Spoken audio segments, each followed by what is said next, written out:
Hello everyone. आज की class में हम बात करते हैं रिकेट्स की।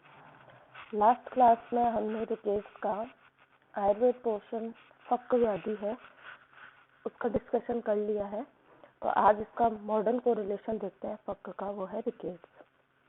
ये बात मैं लास्ट क्लास में भी क्लियर कर चुकी हूँ कि यहाँ से आपका जो है बड़ा क्वेश्चन आने का पूरा चांसेस रहता है, क्योंकि अगर फक्क पूछ लिया तो उसमें दोनों कवर हो जाते हैं, रिकेट्स भी और फक्क भी।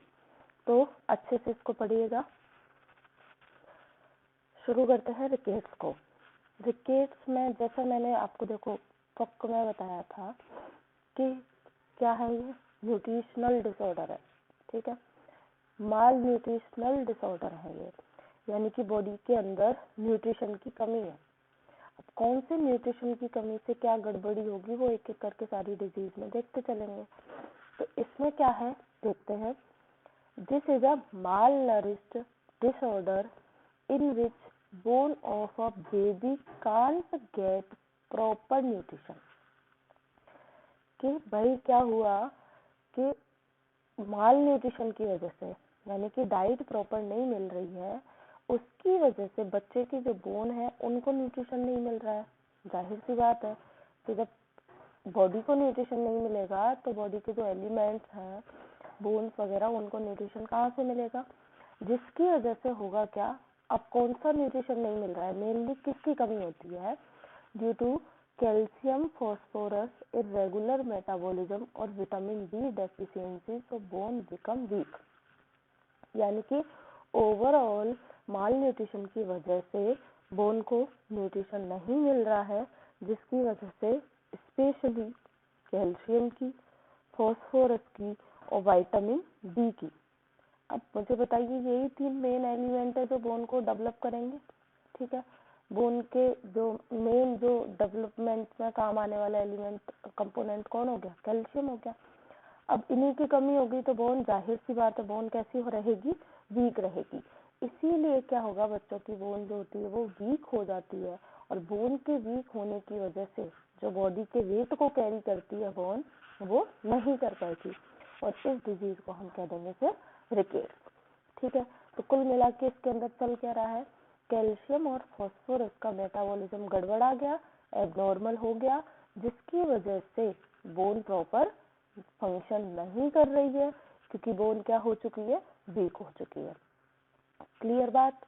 आगे बात करते हैं कोज की। अब ऐसा हुआ क्यों, रिकेट्स क्यों हुआ, रिकेट्स के कारण क्या क्या रहेंगे।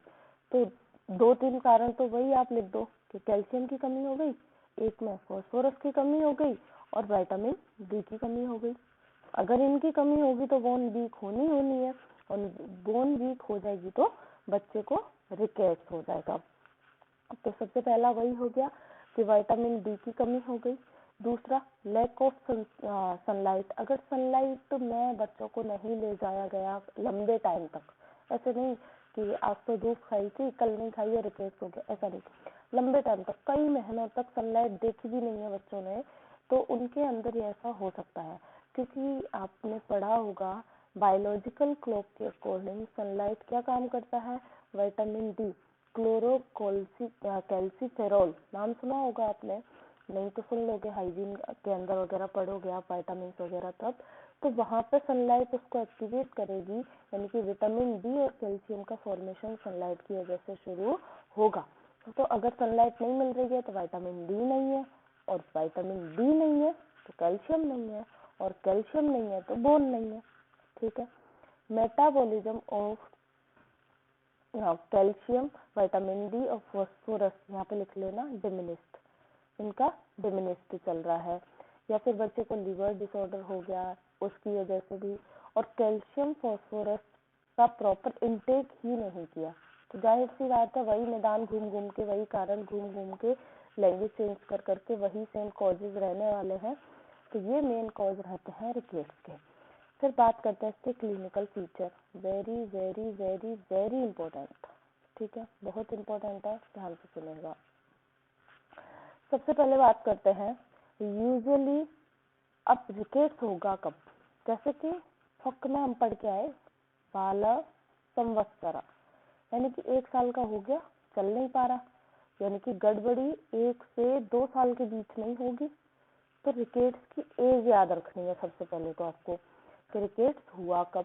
तो usually later half of first year और in second year of age, यानी कि आधा साल का हुआ बच्चा और 2 साल तक उसको रिकेट्स कभी भी हो सकता है।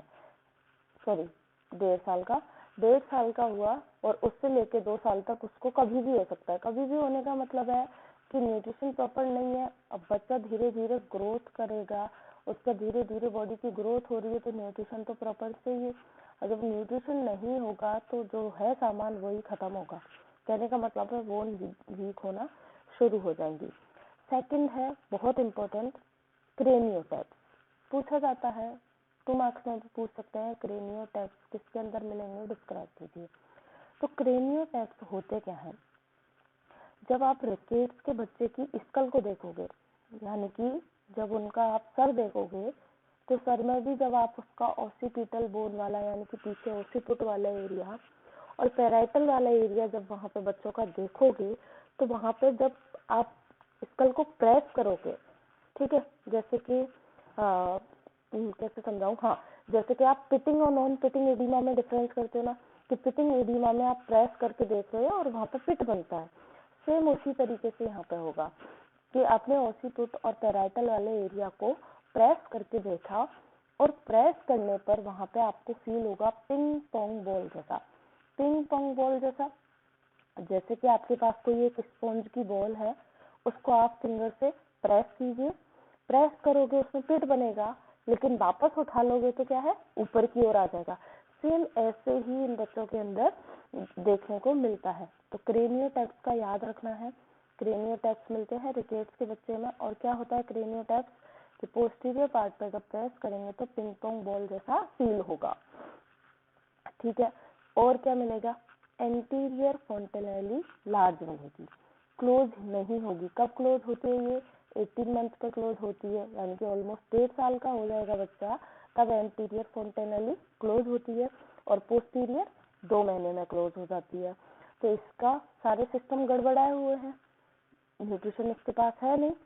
अब कोई भी बोन वाला एरिया है, कोई भी होल है, तो उसको सॉरी, तो उसको भरने के लिए कैल्शियम और ये सब चाहिए।